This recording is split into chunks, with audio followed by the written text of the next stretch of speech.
Now, in high definition, NBC Region 33 News.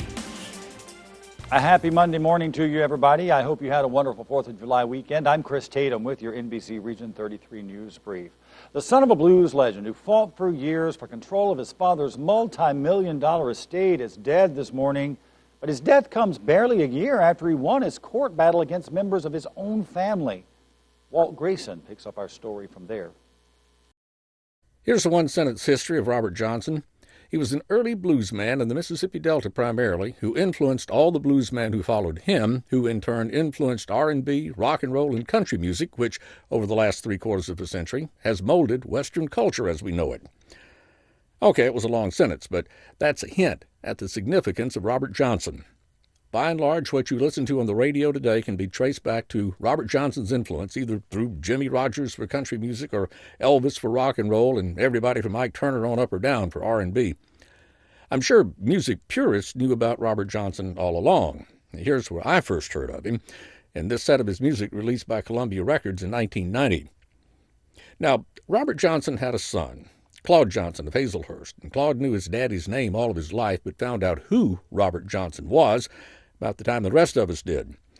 Claude was raised by his grandparents, and he calls his grandfather Dad in this clip about meeting Robert Johnson. Oh, when I was 7 years old, I seen him twice. He came to my grandparents' house. My grandparents, they were the one who raised me. He talked with my granddad. He wanted to marry my mother, but my dad, being a minister, he said no blues singer will marry my daughter. So he left, and I never seen him again.